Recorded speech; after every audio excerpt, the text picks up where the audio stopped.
Así que viene Antonio Peralta, que es profesor de aquí del Departamento de Análisis Matemático, viene con una conferencia que se titula Un problema actual de análisis matemático. Así que un aplauso para él. Gracias.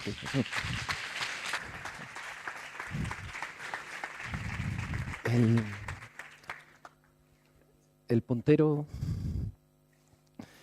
Bueno, buenas tardes a todo el mundo. Es un placer. Antes de nada, darle las gracias a la organización, al completo, en especial a Álvaro, que me convenció y me engañó un poco para participar en el ENEM, y reconocer que es un placer ver tantos futuros colegas dentro de la audiencia, tantos potenciales colegas para dentro de un tiempo. Y espero que os haya tratado bien Granada durante esta semana y que aún no se noten mucho los efectos de las noches granadinas en vuestras ojeras. Bueno, dicho lo dicho, pues cuando Álvaro me comentó la posibilidad de dar una charla aquí, tenía muchísimas dudas, porque personalmente no me considero un divulgador, lo hago por placer y yo creo que doy clases y que investigo, eso es esencialmente lo que hago. Pero claro, me parecía interesante que los futuros matemáticos tuvieseis la posibilidad de acceder a una de las profesiones que llevamos haciendo desde hace bastantes siglos. Y una de las ocupaciones que han llevado a los matemáticos desde hace bastantes siglos es justamente la investigación en matemáticas. Conocer, podemos desafiar los mejores inventos de las mentes humanas que nos han precedido. Esa es la única ambición de un matemático, en realidad. Bueno, pues entonces esa es mi idea. Mi idea, si habéis leído un poco el Astra, era simplemente contaros cómo trabaja alguien que hace un poquito de investigación, aparte de dar sus clases. Muy bien, pues vamos a comenzar. No sabía cómo comenzar y se me ocurrió la idea más sencilla. En cuanto estéis en una reunión con amigos, en un café, en una cena, con familiares, si desveláis que sois matemáticos, tenéis dos problemas. Que ajustéis la cuenta a cuánto pagáis cada uno, cosa que es un problemón y un infierno para nosotros. Y el segundo problema es confesar que trabajáis investigando en matemáticas, porque entonces la pregunta siempre va a ser lo mismo. Pero eso no está todo inventado. ¿Qué estáis inventando? ¿Sumar 1 más 1? ¿Qué estáis? Si supieran lo que puede pasar con 1 más 1 en ZP con P', estaríamos teniendo algún problema serio, ¿verdad?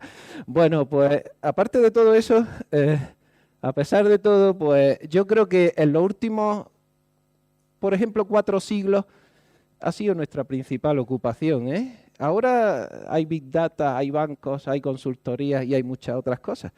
Pero quien nos ha mantenido vivos como ciencia ha sido la investigación abstracta y el placer de conocer. Somos muy cotillas como especie y nos gusta conocer. Cuanto más conocemos, más preguntas nos hacemos. Y eso nos lleva a querer conocer mucho más. Bueno, esa es la genialidad de las matemáticas. Vale, voy a comentar un poquito porque esta foto no es una mera coincidencia, es el café escocés donde uno de los matemáticos más prominentes del siglo XX, de la primera mitad, Stefan Banach, luego lo veréis en su rostro, se reunía con su grupo y ese es el famoso Scottish Café y por tanto lo puse como un ejemplo, pero no quería pasar. Bueno, antes de nada deberíamos de preguntarnos qué son las matemáticas, porque si investigamos, ¿qué es lo que investigamos? Y la verdad es que ¿alguna vez os habéis parado a preguntaros qué estudiáis? ¿Qué es lo que son las matemáticas? Pues yo creo que sería lo primero que deberíamos de preguntarnos, aparte de las aplicaciones y demás cosas. Bueno, confieso que busqué en el diccionario de la Real Academia. No quedé muy contento. De hecho, la quinta acepción es la que trata de la ciencia matemática, ¿vale? O sea, hay que esperar al quinto puesto para que los académicos le prestaran atención. Busqué también en la Enciclopedia Británica y tampoco me gustó mucho, he de confesar. Y la mejor definición que he encontrado buceando en internet, leyendo libros, revisando la historia, para mi punto de vista la mejor es la que intenté poner en la transparencia. Dice, las matemáticas son la ciencia que persigue el descubrimiento de patrones y propiedades en sistemas y objetos precisos o en modelos teóricos, o en estructuras, o en construcciones y entelequias de la mente humana. ¿Qué es lo que intentamos buscar? Buscamos patrones, buscamos poder garantizar que bajo cierta hipótesis se va a repetir un comportamiento que nosotros llamamos tesis, ¿correcto? Dejadme que os cuente un ejemplito de esto. No sé si esto es descubrir un patrón. El patrón es el siguiente. Si yo cociento el área de un disco sobre el área del cuadrado que se levanta sobre su radio, con independencia del radio, siempre será constante. ¿Sabéis qué constante es, no? Pi. Bueno, eso es un patrón. Un patrón es que siempre que haga ese cociente, te sale la misma constante, que es pi. ¿Correcto? El patrón se podría ampliar un poco y además decir, te sale un número que es irracional. ¿Va? Otro patrón. La suma de los cubos de 3 naturales consecutivos, ya me amargaron en primero de cálculo para que lo demostrara por inducción, siempre es un múltiplo de 3. ¿Verdad? Eso es otro patrón.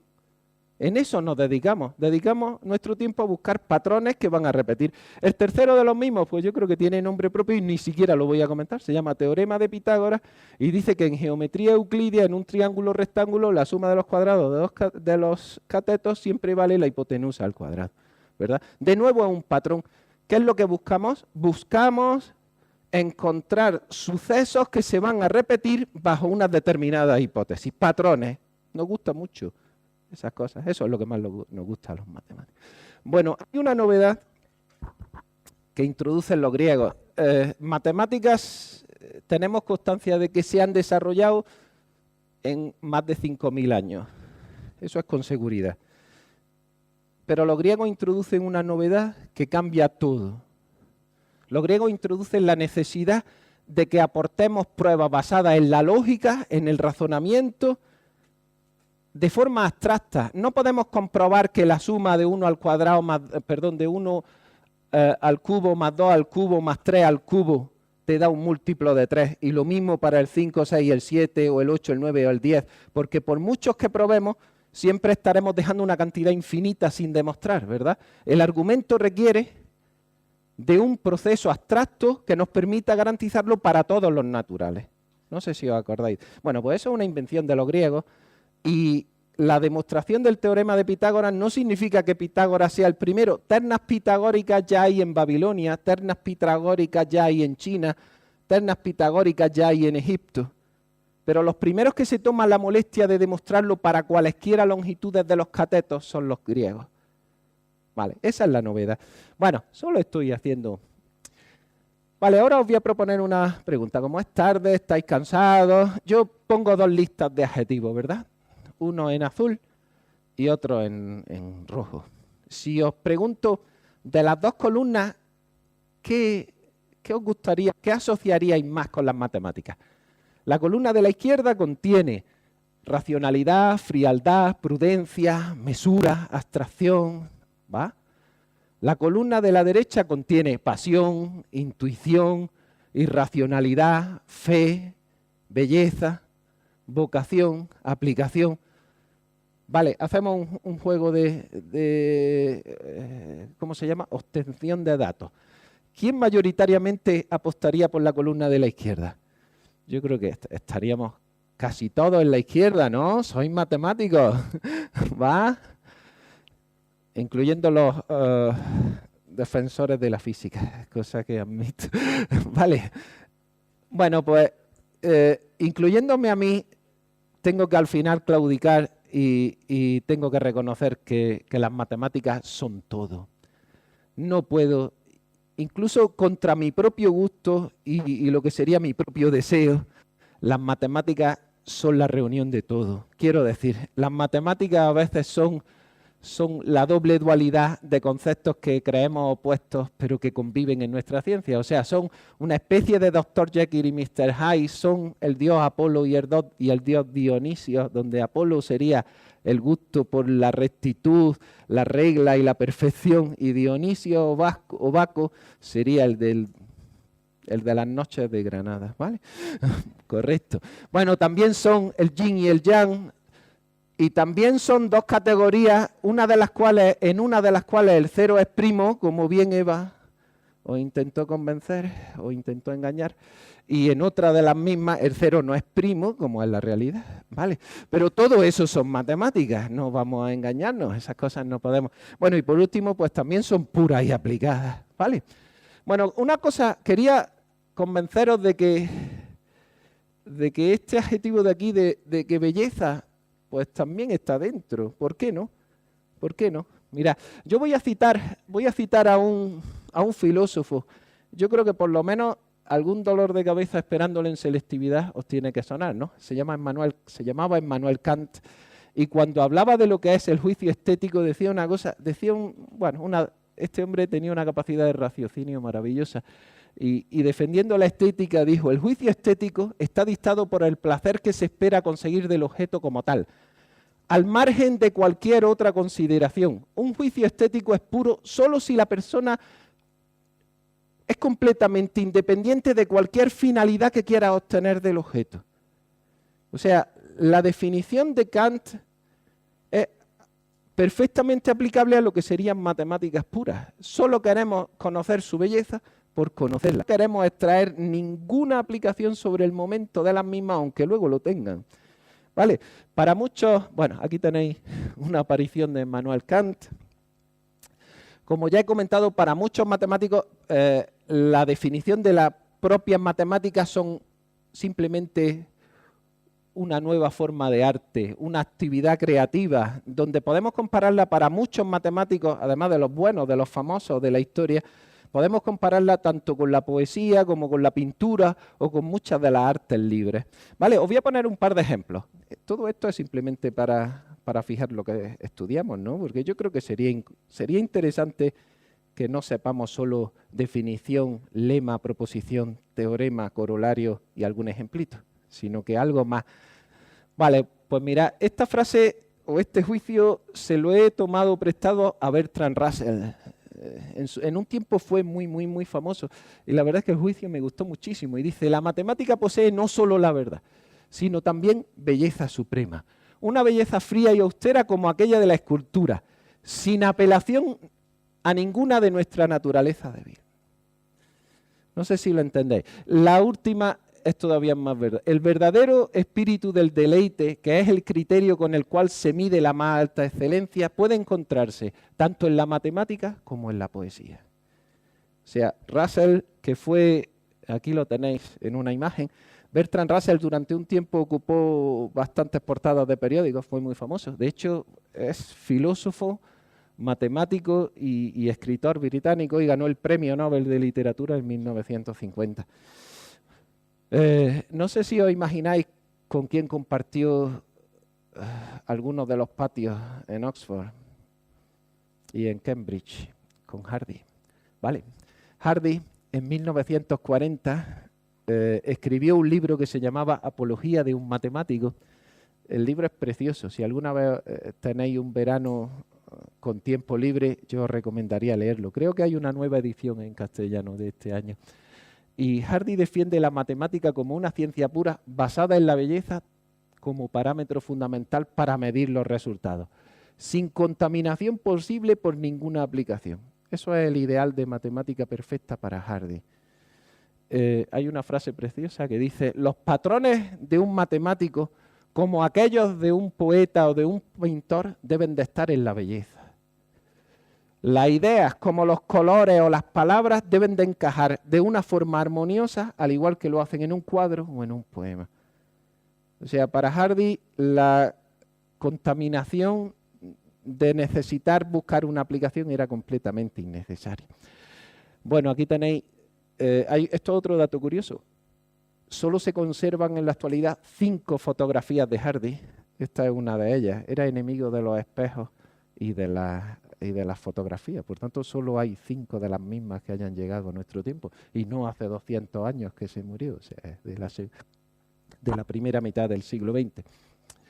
Bueno, pues eso es lo que quería decir, que para los matemáticos nuestra obsesión es buscar patrones, pero también es quizás comprender las construcciones, las entelequias de aquellos que nos han precedido, de aquellos que han sabido construir modelos abstractos, Modelos que están muy, muy lejos de del mundo que percibimos con nuestros sentidos. Yo no iba a decir el real, sino el que percibimos, que es lo que creemos que es real.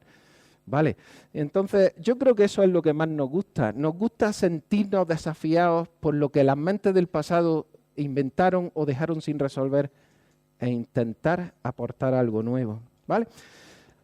Bueno, voy a poner un par de ejemplos que me permitan ilustrar un poco la afirmación de que, muy a pesar de mi propio gusto personal, al final del camino casi siempre alguien encontrará una aplicación. O sea, lo que yo estaba diciendo, esas dos columnas, es muy difícil encontrar un hiperplano que las separe rígidamente dentro de la teoría matemática. No habrá una forma de separar la matemática pura de la matemática aplicada de una forma completamente limpia, donde sepáis, esto es puro, esto es aplicado, esto no sirve, esto sí sirve. Al final del camino puede ser que las dos cosas te sorprendan y mutuamente se compensen. Un ejemplo que os voy a poner. He empezado con el primer patrón, era el cociente entre el área de un disco de radio R y el área del cuadradito que se levanta sobre su radio, ¿verdad? El primero sabéis que es pi r cuadrado y el segundo es r cuadrado, por tanto el cociente siempre es constante. Bueno, pues ese es el numerito pi. La mayoría de vosotros os han probado explícitamente en clase que pi, además, sabemos que no es racional. Correcto. Sabemos que no es racional, eso implica una cosa. El número de sus cifras decimales no va a seguir ningún patrón que se pueda repetir a partir de ningún término. Por tanto, todo debe de ser conocido paso a paso. No hay manera de predecir todas las cifras decimales de pi, ¿correcto? Bueno, pues sin embargo, yo creo que podemos afirmar con naturaleza. ¿Alguien se quejaría si digo que es el proceso más inútil o la pregunta más inútil que podemos hacernos en este momento a las 5:12 de la tarde? Preguntarnos cómo son todas las cifras decimales del número de pi es probablemente la tarea con menos aplicaciones que a la que podemos aplicarnos en este momento. Sí, ¿no? O sea, es una cosa que estamos todos de acuerdo. Bueno, pues mira, yo os voy a contar algunas de las persecuciones del número de pi a lo largo de la historia. La primera aparece en la Biblia. En el Antiguo Testamento hay una descripción del mobiliario del templo que mandó construir Salomón. Para vuestra opinión, para vuestra información personal, estamos hablando de 1 milenio antes de Cristo, más o menos. ¿Vale? En el mismo se enumera que para el templo de Salomón se mandó construir un depósito de agua que se llamaba un mar de metal fundido que tenía 10 codos de borde a borde, o sea, tenía un diámetro de 10, por tanto tenía un radio de 5, que medía, que tenía una altura de 5 codos y un cordón de 30 codos medía su contorno. O sea, nos está diciendo la Biblia en el Antiguo Testamento que la longitud del borde del cilindro que constituía el depósito medía 30 codos y sabemos que el radio era 5 codos. Por tanto, ¿cuánto es pi? 3. O sea, en la Biblia, hace casi 3.000 años, un poquito menos, ya habían dado la primera aproximación del número pi. 3. No está mal. ¿Va? Son 3.000 años. ¿Vale? Bueno, si seguimos en un orden cronológico, no los puedo contar todos, porque sería casi imposible. Y en aquellas fechas, digamos, el orden cronológico es muy, muy, muy difícil. Hace unos 2.200 años más o menos, siempre aparecerá Arquímedes, ¿no? Arquímedes de Siracusa se le ocurrió coger una circunferencia e inscribir dentro de la misma polígonos regulares o circunscribir alrededor de la misma polígonos regulares y hacer cada vez más pequeño o meter cada vez un número mayor de lados, siempre teniendo la posibilidad de calcular el perímetro de los mismos. Y fue capaz de darse cuenta de que cuando la distancia del perímetro del polígono que estaba fuera de la circunferencia y el perímetro del que estaba dentro eran suficientemente cercanas, entonces la longitud de la circunferencia que quedaba en medio también tendría que ser cercana a pi, tanto como o más que estos dos se acercaban a cero en su diferencia. ¿correcto? Esto le permitió a Arquímedes mejorar la aproximación bíblica, ¿vale?, de pi. Y ya Arquímedes fue capaz de reconocer que pi se quedaba entre estas dos fracciones, entre 223,71 y 22 séptimos, que como podéis ver tampoco está muy lejos de su valor. De hecho, se necesita un experimento muy fino para necesitar más decimales de pi. Ya Arquímedes ha clavado los dos primeros, ¿no? 3,14, 3,14. O sea, no hay ningún problema. O sea, el día de pi ya lo podía celebrar Arquímedes con tranquilidad. Correcto. Muy bien. Otra cosa. A mí me sorprendió muchísimo, buceando en la historia, que en el siglo XIV, sí, estáis escuchando bien, siglo XIV, 1300 y pico, ¿no? Hay un matemático hindú, cuyo nombre es Madhava, que fundó una famosa escuela de astronomía y matemáticas, la escuela de Kerala. Yo creo que es un gran olvidado, ¿eh? Es un gran olvidado porque uno de los grandes genios del comienzo del cálculo se comió la mitad de sus resultados y hoy mirad cómo se conoce. Madhava en el siglo XIV ya tenía una serie de potencias para describir el seno, el coseno, la tangente, y lo más gracioso es que ya se había preocupado del arco tangente, ¿vale? Por desgracia, hoy en nuestros días casi todo el mundo en cálculo te dice que esta serie es la serie de Leibniz, o el desarrollo de Taylor, o el de Fourier, o el de Taylor-Lagrange, o el de esos monstruos que aparecieron después, que te desarrollan la arcotangente como esta serie, ¿verdad? Pero eso ya lo sabía Madhava, ¿eh? No me preguntéis cómo consiguió probarlo, porque en ese tiempo ni siquiera el concepto de serie numérica estaba bien definido. O sea, para mí siempre ha sido una sorpresa. Bueno, debería de llamarse serie de Madhava-Leibniz, y dice esto de aquí. En particular, si sustituís la x por 1, que tendríais, a la izquierda tendríais pi cuartos, ¿no? Y a la derecha tendríais una serie numérica de las que os dan en primero de cálculo. Sé que sois un grupo heterogéneo y que hay alumnos de casi todos los cursos del grado. Entonces, pero esto es común en todos vosotros, ¿no? Esta serie numérica de acá es sencillita, ¿vale? Bueno, pues ya estaba resuelto todo. En el siglo XIV ya sabían cuánto valía pi cuartos. Por tanto, saben lo que vale pi, ¿no? ¿Algún problema? ¿Alguna queja? No os quejáis. Sí que os está sentando mal la noche. Hay un problema bastante serio. La serie converge muy lentamente. ¿Qué problemas tienen las series? Incluso las series divergentes, ¿os acordáis que incluso la 1 partido por n a primera vista parece que converge? Que uno necesita hacerle muchísimo daño para que demuestre que de verdad es maligno y que explota. ¿Os acordáis? Bueno, pues el problema de esto es que esta serie converge muy lentamente. Tan lentamente que mirad, en tiempos de Madhava, incluso en tiempos de Leibniz, en tiempos de Newton, incluso antes del siglo XX, tener esto y no tener nada era lo mismo. Porque, mira, a mí se me ocurrió pedirle a mi ordenador que sumara los 100 primeros términos. Y me daba 3, 13, 15, 9. Moví el 4 hacia el lado derecho, ¿vale? Para que salga pi. Le pedí al ordenador que calculara los 10.000 primeros términos. Y daba este otro resultado, ¿vale?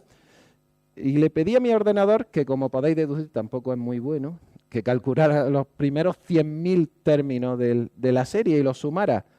Y en este caso mi ordenador se plantó. Dijo, hasta aquí hemos llegado, que es verano. Correcto. Eso con mi ordenador, que es un ordenador del siglo XXI, maravilloso. Imaginad en el siglo XIV las cuentas que hizo Madhava para poder intentar calcular con esa serie. Fue imposible, es que era imposible.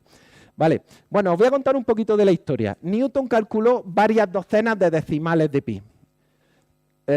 Usó casi la misma serie, pero Newton fue capaz de inventar una nueva aplicación, una nueva transformación de la serie que ya tenía Madhava en su tiempo y que Newton conocía, y fue capaz de interpolar en valores distintos para acercarse mucho más rápido que lo hace la serie original. O sea, lo que os quiero decir, cada nueva aportación de decimales de pi ya no te permite usar la misma serie, porque con esa serie ya han llegado tan lejos como han podido. Lo que necesitaba Newton es una nueva idea, algo que rompa lo que los demás no tenían, ¿vale? Bueno, Newton llegó a varias docenas, no está mal. Digo, varias docenas de decimales de pi precisos, exactos. Correcto. Mirad que, bueno, antes de la aparición de los ordenadores, o sea, mucho antes del siglo XX, no se había pasado de 500 cifras decimales de pi. O sea, era imposible acceder a muchos decimales de pi.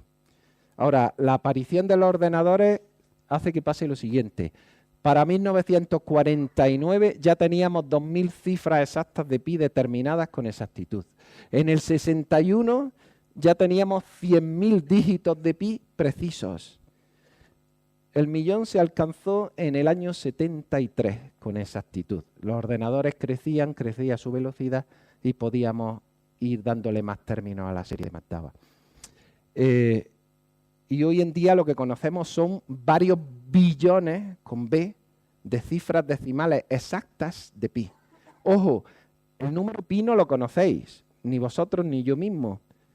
Cuando decimos que varios billones de cifras decimales de pi son exactas, lo que necesitamos es un argumento abstracto que nos diga que el error que estamos cometiendo es más pequeño que una 31 billonésima parte de la unidad. No sé si lo veis. Todo requiere un argumento abstracto, pero no se puede hacer con la mano. Una curiosidad, el récord actual se presentó el día de pi de este año 2019, corresponde, ahora funciona bien, ¿no? Corresponde a una japonesa, a Emma Haruka Iwao, que trabaja para Google, ¿vale? Nació en el año 86 y determinó, os voy a decir el número exacto de decimales que determinó y dio a conocer el día de pi de este año 2019. Fueron 31.415.926.535.897 decimales exactos de pi. Vale, y no fue un capricho de Emma, no fue un capricho. Parar el ordenador en ese momento no fue un mero capricho. ¿Por qué lo paró ahí? Porque ese numerito además tiene una cosa, que son las 13 primeras cifras exactas del número pi, que ya conocía Newton, por ejemplo. O sea, este número de decimales, si queréis aportar algo nuevo, os invito a que lo hagáis. Ya lo tenéis más difícil porque ya os habréis pasado por exceso del número pi y ya nunca podréis haber hecho una aportación tan bonita como la de Emma, perdón. Bueno, aquí tenéis una foto suya, es reciente, sigue trabajando para Google y bueno, me imagino que estará en Big Data o en algo que produzca más dinero. Bueno, otra curiosidad, el simbolito pi no lo usaron ni los griegos, ni los hindúes, ni nadie. Hasta 1706, que lo introduce el matemático William James, galés, no se usa como simbolito para denotar al número pi. De hecho, si os buscáis en siglos anteriores, lo más normal es que pi se llame con P mayúscula I, como en algunos programas de programación moderna. Muy bien. Aquí lo tenéis, a William Jones. Bueno, y yo creo que es un buen momento. A mí me gusta siempre desconectar, incluso cuando estoy haciendo una demostración. Me gusta decir, hago una pausa, desconecto y mi mente puede tomarse un relax. Y ahora os voy a contar una anécdota histórica que en realidad tiene muy poco valor científico. Poco o ninguno. Pero es bueno que quizás algunos de vosotros ya la conocéis, pero sería bueno que la tuvieseis en cuenta. Mira, en febrero de 1897, en el marco histórico, faltaban 2 años para que nos declararan la guerra a los Estados Unidos, a España, y nos quitaran Cuba, Puerto Rico y Filipinas. En ese año, el Congreso de Indiana aprobó por unanimidad.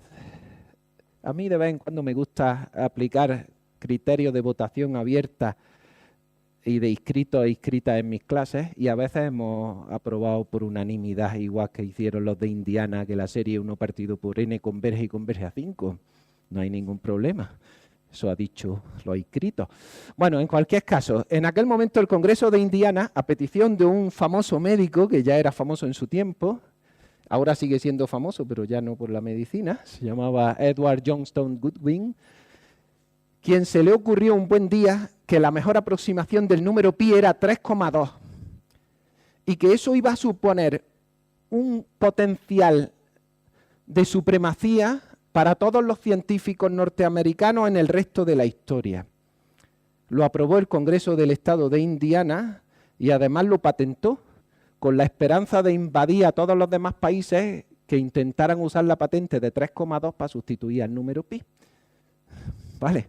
Bueno, todo esto está reflejado. La suerte es que había matemáticos en la Universidad de Indiana en aquel tiempo y alguno se preocupó de visitar el Congreso de Indiana y de hacerles ver a los señores congresistas que en realidad el número pi no solo no era 3,2, sino que no iban a conseguir tener una aproximación exacta del mismo por mucho que votaran y por mucho que quisieran. Muchas veces uno se pregunta si se puede establecer una verdad científica por decreto. Y este es uno de los casos en la historia que, aun negando la atracción gravitatoria, con relatividad especial se puede hacer.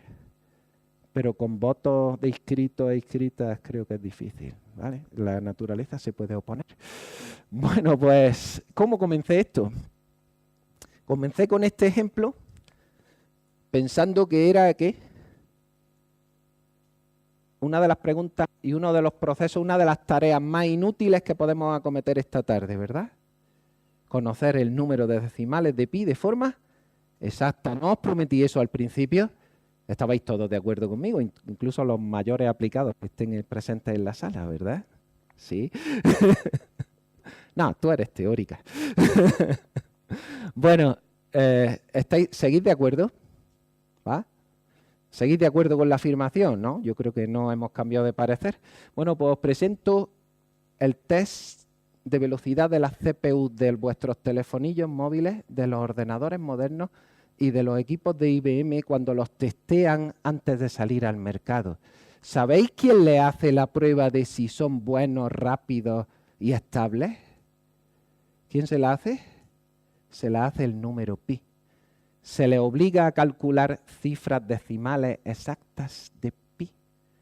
El tiempo que emplean en calcular varias miles de ellas es lo que nos informa cómo de estable, de rápido y de bueno es un procesador.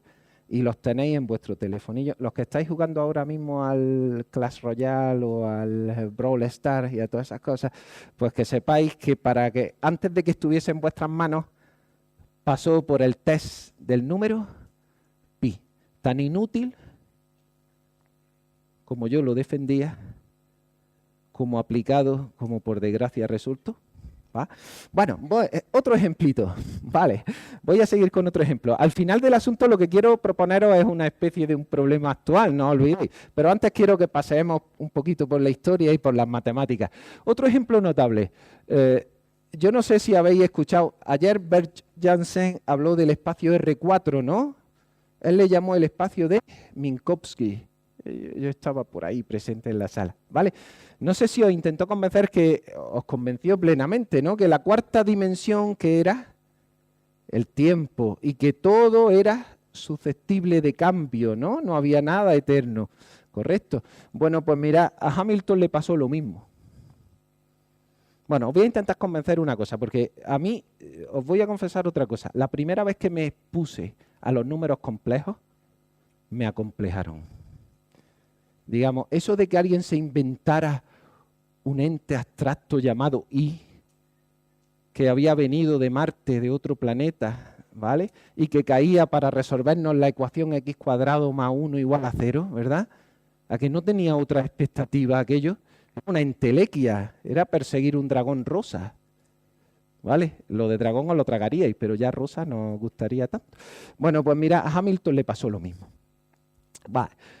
En la actualidad Hamilton es un irlandés famoso, pero cuando vivió y trabajó era un británico famoso.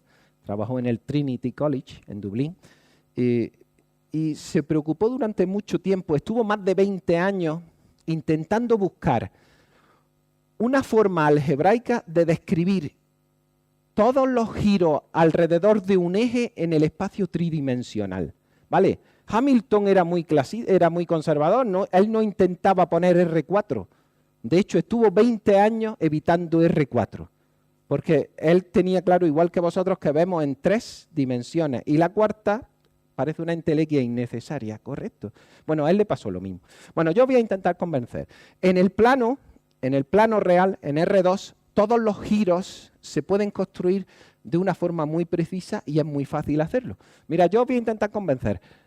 ¿Os habéis expuesto alguna vez matrices 2×2? ¿Habéis visto todos en álgebra lineal básica en primero de cualquier curso de grado, verdad? Bueno, pues yo voy a considerar matrices 2×2 con entradas en R, para que no haya numeritos complejos. Considero la matriz identidad, que le llamo 1. ¿Algún problema con ella? No, esa mola muchísimo y es muy fácil. Y voy a considerar otra que le voy a llamar I.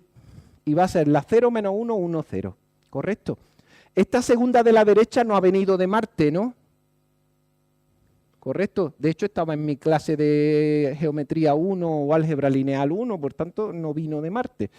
Vale, os quiero que preguntéis un par de cosillas. Con el producto matricial, ¿el 1 es neutro para ese producto matricial? Sí, lo multipliques con el producto matricial filas por columna y siempre queda la otra, ¿verdad? Sí.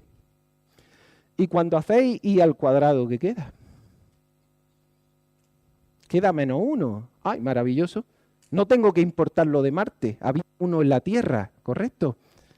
¿Me entendéis lo que quiero decir? ¿Había un elemento en la Tierra cuyo cuadrado ya era menos la identidad? Sí, se llamaba I y está aquí. ¿Correcto? Pues bueno, pues podéis hacer lo siguiente. Si cogéis todas las combinaciones de los mismos, reales, lineales, R por 1 más R por I, dentro de M2, ¿quién creéis que tenéis? Tenéis una copia perfecta de los numeritos complejos. Nadie los tiene que inventar artificiosamente. Ya están ahí. No hay necesidad. ¿Qué ventaja tiene? Pues mirad que puedo describir todos los giros del plano con ellos. ¿Por qué? La matriz que yo he llamado I, esta de aquí, si se la aplicamos a un vector de R2, su imagen, ¿dónde lo lleva?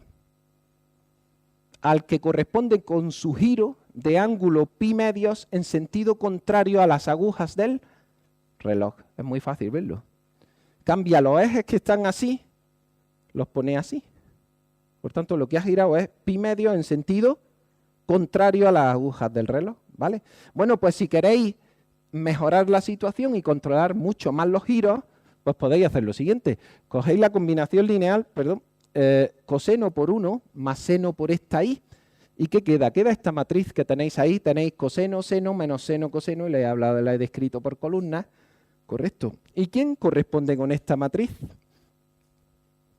En notación compleja, ¿quién es? El numerito complejo de módulo 1 que corresponde a la exponencial de I teta, con teta cualquier numerito real. ¿Y eso quién es? Es justamente el giro de ángulo teta en sentido contrario a las agujas del reloj en el plano real. ¿Correcto? Bueno, pues todo esto lo sabía ya Euler y lo sabían muchísimos matemáticos. Y Hamilton se pensó lo siguiente: si con la invención de una unidad imaginaria he conseguido controlar todos los giros del plano real, eso es lo que acabamos de hacer, ¿podría añadir una nueva unidad imaginaria, una sola, y controlar todos los giros alrededor de cualquier eje en el espacio? ¿Me entendéis? Vale. Y necesitaba algo tan maravilloso como multiplicar matrices, que es lo único que tenéis aquí. Bueno, pues Hamilton estuvo 20 años dándose de bruces con la idea de hacerlo todo en R3. No inventar nada para R4. Todo tendría que ser producto de ternas de 3 elementos. La unidad imaginaria y una nueva unidad imaginaria que él llamó J. Y durante mucho tiempo, tanto tiempo que sus hijos crecieron. Y se conserva la correspondencia entre ellos, donde su hijo en muchas cartas le pregunta: papá, ¿has conseguido multiplicar ternas? Y la respuesta siempre fue no, no, no. Se conserva toda la correspondencia entre padre e hijo. Y por suerte, en la mayoría de los descubrimientos matemáticos, hoy en día hemos perdido la conexión de cómo se encontraron. Pero los cuaterniones de Hamilton conservamos la carta donde el propio Hamilton le responde a su hijo, precisamente el 16 de octubre de 1843, cuando me encontraba caminando con la señora Hamilton hacia Dublín y llegamos al puente Brookman, entonces, y ahí cerré el circuito. Encontré la expresión que había andado buscando. ¿Qué se le ocurrió en ese momento? No introducir una unidad imaginaria nueva J. Lo que pensó es, ¿por qué en vez de quedarme en el espacio R3 no me voy a R4? Y considero dos aportaciones nuevas imaginarias donde el asunto funcione. Y por suerte todo funcionó. Funcionó tanto que cambió lo que entendíamos por números complejos. Y hoy en día los números complejos son simplemente la primera extensión fantástica de R, y hay muchas más. Las siguientes son los cuaterniones de Hamilton y las siguientes serán los octoniones, que yo no voy a hablar de ellos. Simplemente recordaros que Hamilton hoy en día es una eminencia de la ciencia irlandesa, entonces Irlanda era Reino Unido. El puente Brockman sigue estando en Dublín. Y los dublineses colocaron una placa que ya está muy, muy deteriorada. Si vais a Dublín, seguramente querréis ir al puente Brockman y hacerse una foto allí. Lo que pasa es que ya la placa es prácticamente ilegible. El tiempo se la comió. Pero todo sigue estando. Y es uno de esos pocos descubrimientos matemáticos que aún lo tenemos relatado perfectamente. Sabemos cuándo nacieron los cuaterniones de Hamilton, el 16 de octubre. Vale, pues mirad, no os engaño. Aquí tenéis la construcción. Hamilton usó la unidad como la unidad de... No sé si os dais cuenta, si me hubiese quedado en R3, habría necesitado matrices 3×3. La ventaja de irme a R4 es que puedo hacer la siguiente diablura. La unidad imaginaria es casi la misma que teníamos. Si os quedáis solo con el cuadrante 2×2 es muy parecido. Perdón, en este último caso es justamente la que teníamos. Y en el primer cuadrante tendremos la opuesta, ¿vale? Bueno, pues si a esas dos matrices le añadí esta J y esta K, todas ellas verifican lo siguiente. El 1 sigue siendo neutro para el producto con todas ellas, porque lo es con R4, con matrices 4×4. Y estas verifican que I al cuadrado, J al cuadrado y K al cuadrado siempre te dan menos la unidad, y el producto de las tres consecutivas también es menos la unidad. Estas identidades que tenéis aquí son la definición precisa que encontró Hamilton ese 16 de octubre. Y ahora os daréis cuenta en cuántos casos aparecen. La verdad es que una entelequia que persiguió Hamilton de forma abstracta, veréis qué sorpresa nos deparó la historia. Bueno, se puede completar. Los cuaterniones de Hamilton no son otra cosa que... Bueno, a mí me gusta describirlo muchas veces como que los complejos... se han comprado un apartamento y han extendido con su familia en 2 dimensiones más. O sea, las primeras 2 dimensiones son precisamente los numeritos complejos y las otras 2 que añaden, lo que es curioso es que lo que os he presentado ahora mismo es justamente el espacio de Minkowski, del que hablaba ayer Bert Jansen, con una métrica distinta que es la métrica euclídea. Esta sí es la buena, la de no es la de la relativística de Bert Jansen. Aquí no hay cono de tiempo pasado, presente y futuro, ¿vale? Sino una métrica que es muy, muy de lo griego, euclídea, de espacios de Hilbert. ¿Va? Bueno, pues otra cosa que deberíais de conocer, durante mucho tiempo los cuaterniones de Hamilton tuvieron un pequeño problemilla, que tuvieron que convivir con el cálculo vectorial. No sé si tenéis muchas asignaturas. Aquí en Granada hay una que creo que ahora es optativa, ¿no? Se llama análisis vectorial. Seguramente en vuestras universidades tenéis algún cálculo vectorial, un teorema de Green, un teorema de Stokes, algo parecido, ¿no? Pues los cuaterniones de Hamilton tuvieron la mala suerte de que en el mismo tiempo que ellos nacieron, nació el análisis vectorial. Hamilton murió pronto después de descubrirlo, no tuvo mucho tiempo para exponerlo y presentarlo a la comunidad matemática, y dejó la tarea en uno de sus seguidores, que fue Tate, en Edimburgo.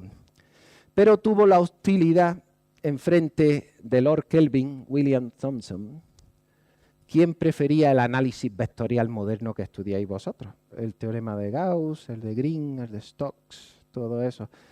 Lord Kelvin era más propicio al cálculo vectorial y Peter Tate no tuvo mucha suerte en la disputa.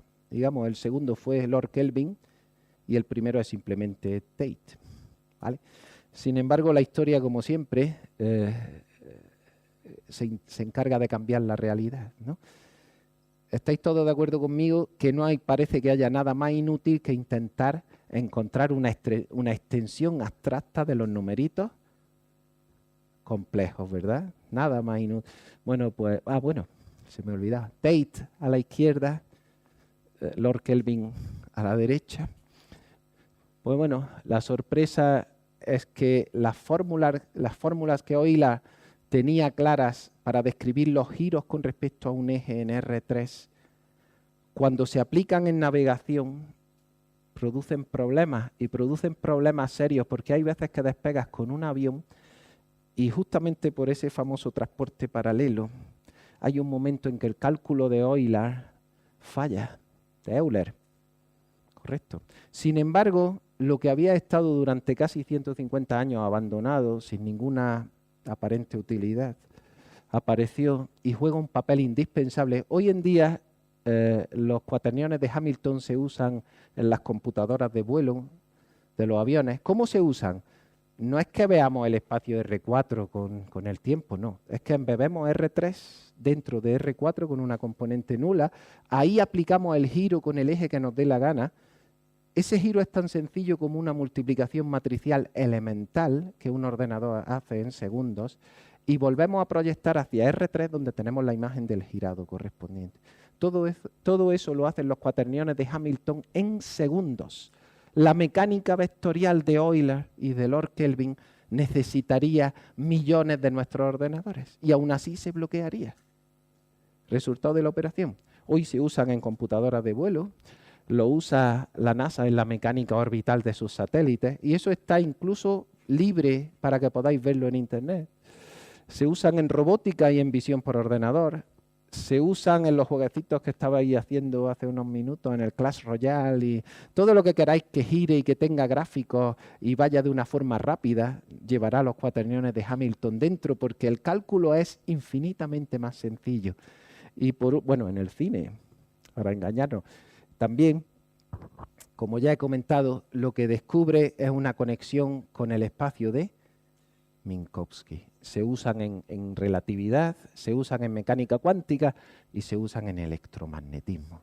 O sea, lo que aparentemente fue un brindis hacia la capacidad de abstracción humana que Hamilton produjo, ha terminado siendo una maravillosa aplicación en casi nuestra tarea cotidiana. Muy bien. Vale, pues he reservado los últimos 15 minutos. Tenía en mente una frase que usamos en casi todos los departamentos hoy en día. No sé si habéis escuchado muchas veces que dice, el mundo de la empresa, cuando habla de la reforma universitaria, incluso parece que algún ponente anterior también lo comentó, cuando salimos no tenemos los conocimientos que nos permitan trabajar en la empresa, ¿no? ¿Va? Eso lo dicen todas las empresas. Cuando te paseas por un consejo de departamento, escucharás muchas veces que los profesores nos quejamos, tampoco tienen los conocimientos adecuados para empezar a abordar una pregunta de investigación, ¿no? Vale, entonces yo me gustaría preguntarle a nuestros políticos, ¿quién ha quedado satisfecho con el cambio del sistema educativo? Porque la empresa sigue quejándose y los que supuestamente estábamos contentos ahora también nos quejamos. O sea, hemos salido perjudicados todos ampliamente. Bueno, en cualquier caso, no sé si os acordáis que desde primero de carrera, si alguien os pidió medir la distancia entre un par de numeritos reales A y B, ¿cómo medir la distancia que hay entre ellos? Es muy sencillo. Eso lo tenéis desde primero de cálculo porque esta es la herramienta base para definir qué. Definir la acotación, definir la sucesión convergente, definir la sucesión de Cauchy, definir todo, porque todo nace de ahí, luego la continuidad, luego la derivabilidad. Vale, pues entonces es muy sencillo. Hago la diferencia y le calculo su valor absoluto. Os habrán contado muchísimas veces que el valor absoluto, que es una especie de metro que me mide la distancia, ¿vale? El valor absoluto de A, ¿quién es? La distancia de A al 0. Vale, A menos 0, valor absoluto. ¿Correcto? Bueno, esto tiene alguien os contó también en primero de grado que hay espacios vectoriales, y espacios vectoriales de dimensión 2, 3, 4, 28, 39, 54, de dimensión finita no pasaban, ¿verdad?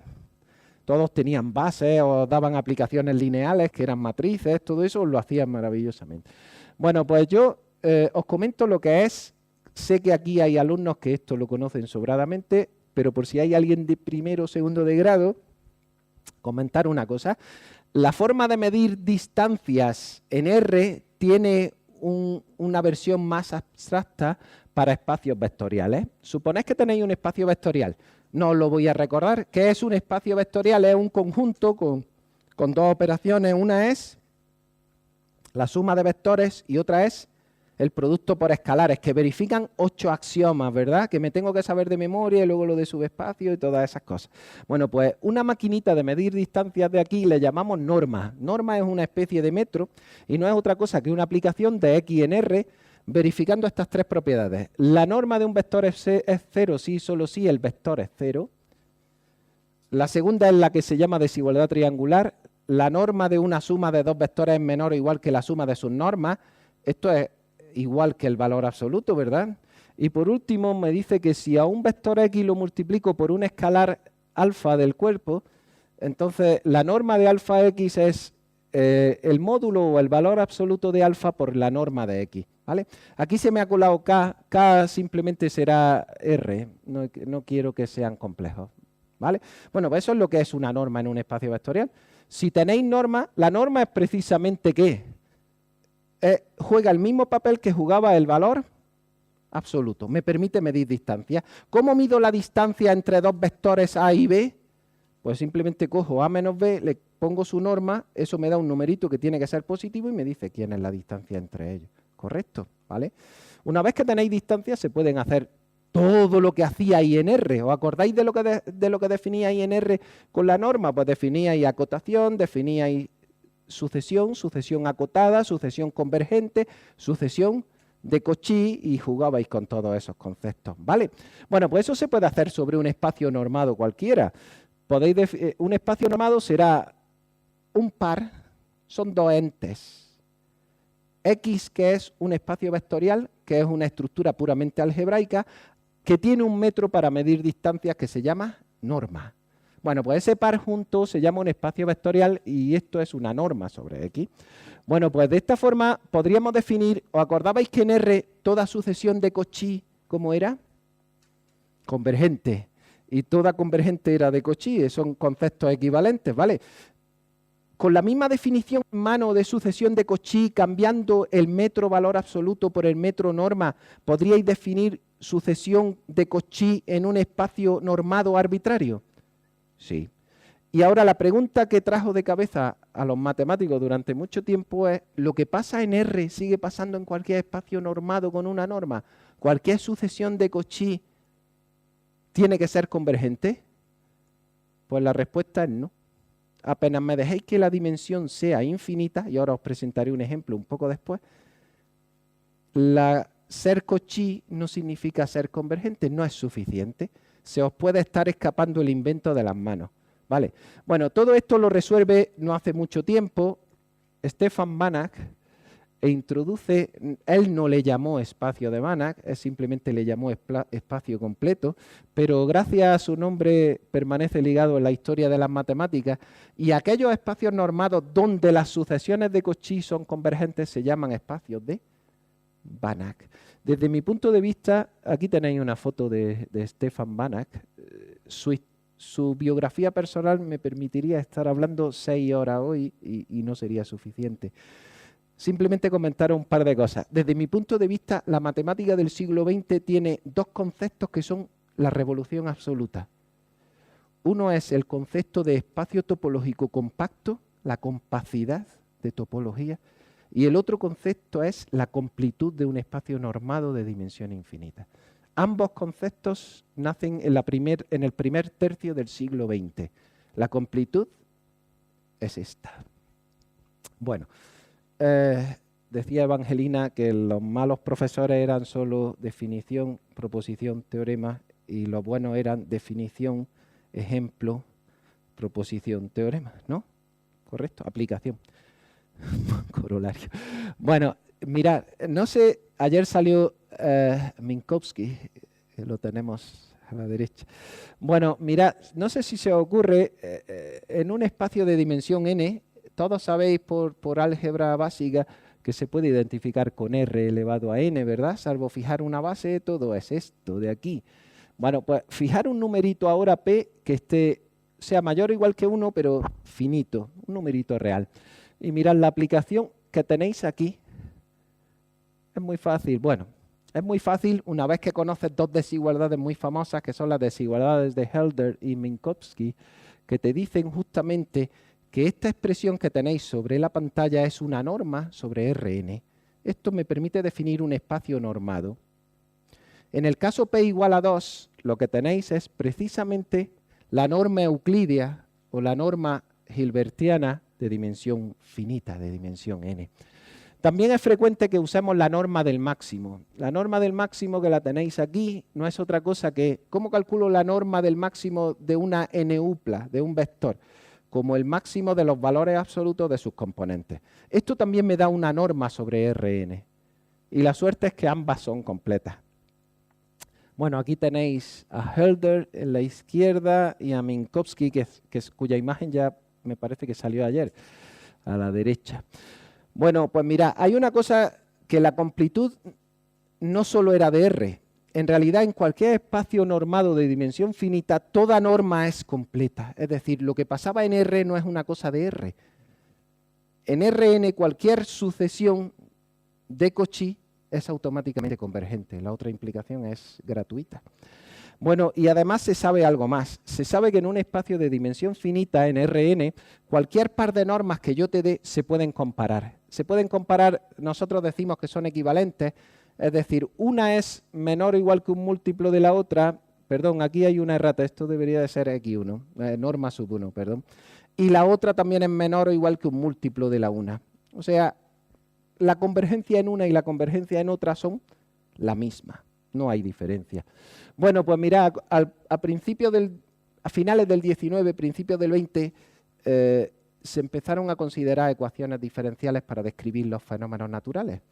Y se dieron cuenta que lo que buscaban era resolver una ecuación donde la variable era una función en un determinado espacio que la mayoría de las veces era de dimensión infinita. Entonces, el mito que el hombre había estado evitando durante mucho tiempo, que era no solo no usar R4, sino no usar espacios de dimensión infinita. Ese mito se acabó a principios del 20 y se dio cuenta que la matemática necesitaba espacios de dimensión infinita. Bueno, lo que hemos construido antes con las desigualdades de Hölder y Minkowski se puede llevar a dimensión infinita de la siguiente forma. Podéis considerar sucesiones x sub n tal que la serie que determinan sus valores absolutos elevados a p sean convergentes. Y la misma expresión de antes, pero con el límite de la serie y tomando raíz p del asunto, lo que te determina es un espacio de Banach, un espacio completo. Como he prometido antes, bueno, podríais considerar, ya no puedes tomar sucesiones arbitrarias. Si ahora yo tomo sucesiones acotadas, antes hablé de la norma del máximo y ahora no puedo hablar de la norma del máximo. ¿Por qué? ¿Porque el máximo de una familia acotada tiene por qué existir? No, no. Lo único que sí tenéis garantía de que exista se llama supremo. Bueno, pues eso se puede aplicar y tenéis de nuevo una norma completa. Y dentro de este espacio tenéis dos subespacios suyos, el de las sucesiones convergentes y el de las sucesiones que convergen y su límite es 0. Todos estos son espacios de Banach con esa norma. Y lo prometido es deuda.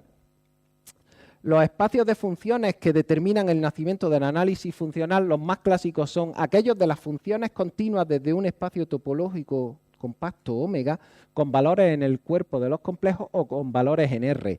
Las dos versiones son espacios normados, son espacios de Banach con la norma del supremo que tenéis en la pantalla. No voy a entrar en muchos detalles. Los que habéis visto algo de análisis un poquito más profundo, estos son la base de los ejemplos. Bueno, lo prometido es deuda. En dimensión infinita, Y además Eva yo creo que hizo hincapié que los ejemplos no eran los positivos, o bien Luis Merino, ¿no? Los ejemplos buenos no eran los positivos, sino eran los contraejemplos. Mirad, en C00 va a ser el subespacio de las sucesiones, son sucesiones de números reales, que a partir de un momento son cero. O sea, un ejemplo sería la 1, 2, 3, 4, 0, a partir de ese momento. Aquellas que son cualquier cantidad finita de valores y a partir de un momento 0. Si hago una combinación de ellas, a partir de un momento vuelve a hacer 0. Sí, lo que tenéis es que es un subespacio, no hay ningún problema. Bueno, pues la sucesión, si consideráis la norma del supremo, la sucesión que os he puesto aquí, la que vale, su término enésimo va a ser la sucesión que tiene 1, 1/2, 1/3, hasta 1 partido por n en la posición enésima y 0 a partir de la misma. ¿Son todas sucesiones que se llaman casi nulas? Sí. Es muy fácil comprobar que la distancia entre términos de ellas se va a 0. Por tanto, es de Cauchy. Sin embargo, su límite ya no es una sucesión casi nula, por tanto, se te está escapando de las manos. Muy bien. Aquí tenéis un contraejemplo. Bueno, pues ahora me vais a permitir, y ya estoy casi terminando, prometo terminar a tiempo, me vaya a permitir que os cuente ese famoso problema. Voy a volver a la naturaleza dual de un espacio normado. Un espacio normado tiene una doble naturaleza. Tiene una parte puramente algebraica que es la que hereda del álgebra, que es un espacio vectorial. Y tiene otra parte que hereda del análisis, que es un espacio normado. ¿Tenemos un metro para medir distancia? Sí, la norma. Correcto. La hemos puesto las dos versiones, las dos estructuras. ¿Tiene un ADN algebraico que se llama espacio vectorial? Sí. ¿Tiene un ADN analítico que se llama norma? Correcto. ¿Las dos cosas viven juntas? Sí. Os pregunto, ¿podríamos pensar que alguna de sus mitades, la mitad de su alma, determina la otra mitad? Mira, hay una implicación que no tiene sentido. En los espacios vectoriales de dimensión infinita, siempre puedes encontrar dos normas que no sean equivalentes. Por tanto, la estructura algebraica, que es la misma, admite dos formas de medir que no son equivalentes. Por tanto, ¿la estructura algebraica determina la parte analítica? No. Eso ya se sabe que en dimensión infinita es imposible. Sin embargo, la otra pregunta parece muy atractiva, ¿no? La parte analítica, la forma en que miden las distancias entre tus vectores, ¿determina los propios vectores? ¿Cómo sumas y cómo multiplicas vectores por escalares? Pues mira, la sorpresa es que sí. Mira, uno de los resultados, de los primeros resultados en la historia, se produce como respuesta a una pregunta de Banach. Y la responden dos genios, Mazur y Ulam. En 1932 respondieron lo siguiente: suponed que tenéis dos espacios normados reales, X e Y. Me gustaría tener una pizarra, pero da igual. Y suponed que tenéis una biyección. Una biyección no tiene que preservar nada, solo que es inyectiva y sobreyectiva. Y le añadís la propiedad de que preserva distancias entre elementos. Las imágenes tienen la misma distancia que los originales. Bueno, pues Mazur y Ulam demostraron que entonces existe una transformación lineal isométrica y biyectiva T entre los espacios y una traslación y un vector de traslación I0, verificando que mi isometría sobreyectiva no es otra cosa que una traslación de una isometría lineal. Por tanto, ¿qué estoy diciendo? Si tengo una identificación de los espacios métricos totales, tengo una identificación de la forma de sumar vectores y de la forma de multiplicar por escalares. Sí, además de forma única. Dicho de un modo, ¿el análisis está determinando el álgebra? Totalmente. Y además con total exactitud. Bueno, pues aquí tenéis a Mazur y a Ulam. Y mirad, en matemáticas, ¿tengo un minutillo más? Un minuto, nada más. En matemáticas lo que nos gusta es redoblar el tambor y decir, ¿puedo debilitar la hipótesis y tener algo más? ¿Puedo reducir mi hipótesis, que teníamos una biyección de todo el espacio en todo el espacio? ¿Puedo reducirla a algo más pequeño? Pues mira, sí se puede hacer. De hecho, un matemático polaco, de nuevo, en 1972, probó la siguiente generalización. Si lo que tengo es una biyección ya no de todo el espacio en todo el espacio, sino una biyección de la bola unidad de aquellos vectores que distan menos de 1 o igual a 1 del origen, en la bola unidad del otro espacio, y que preserva distancias, entonces lo que puedo es extenderla a una biyección lineal e isométrica entre los dos espacios. ¿Qué estoy diciendo con esto? ¿Qué decía Mankiewicz en este resultado? ¿Necesitas conocer una biyección de todo el espacio X en todo el espacio Y? No, es suficiente con conocer las esferas, la bola unidad y las distancias entre sus elementos. Pues mirad lo que os voy a decir. Imaginad que después de esta semana os queréis llevar un souvenir de Granada. ¿Vale? ¿Esto en qué quiere decirme esto? Una cosa muy sencilla, y con esto termino. Imaginad que queréis llevaros un souvenir de Granada y voláis en avión. ¿Vale? Las compañías aéreas se han puesto de moda en cobrar un plus por el peso del equipaje, ¿verdad? Si intentáis llevaros el espacio de Bana al completo, es muy pesado, aparte de ser infinito y no cabe en el avión, y te va a costar una pasta, ¿no? Pero ¿qué dice el teorema de Mankiewicz? Lo que está diciendo es lo siguiente. Si te llevas solo su bola unidad y las distancias entre sus elementos, cuando llegues a tu ciudad de origen, ¿puedes compararlo con la bola unidad de cualquier otro espacio normado que haya por tu universidad? Sí. Si ambas bolas son métricamente equivalentes, los dos espacios, ¿cómo son? El mismo. Entonces, en vez de llevarme en mi equipaje todo el espacio que ocuparía muchísimo, ¿podría llevarme solo la bola unidad y cuando llegue a mi universidad en Berlín completarlo al espacio original? Sí, sin ningún problema. Vale, pues entonces eso es lo que os quiero decir. El análisis ha determinado la estructura algebraica de forma unívoca y no admite ninguna otra relación. En términos modernos esto se diría que el ADN de nuestro espacio normado está en su bola unidad. No necesitáis nada más. Aquí lo voy a dejar. Muchas gracias. Bueno, muchísimas gracias, profesor. No hay de qué. Tenemos un par de preguntas, si le parece bien, Bien. por parte del público. La primera, nos han pedido que sea anónima y ahora entenderéis por qué. Y nos dice, ¿podría recitar todos los dígitos de pi que recuerde? 3, 14, 15, 92, ya no recuerdo más.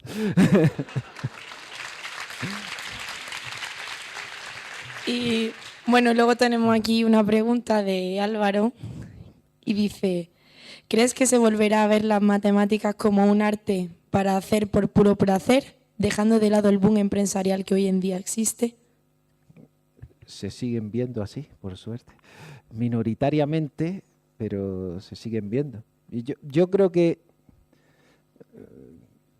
será una confesión personal, pero a lo largo de todos mis cursos de carrera, a lo largo de cada clase que doy, a lo largo de cada TFG, TFM que he dirigido, tesis y demás cosas, siempre ha habido un momento en una clase, y yo creo que sin pasar ni una semana, donde he pensado, si es que la demostración es bonita, si es que yo he disfrutado a veces demostrándolo, o sea que creo que esa parte de belleza es cotidiana en nosotros, aunque todo el mundo intente sacar un beneficio inmediato, pero creo que aún la disfrutamos a diario, ¿eh?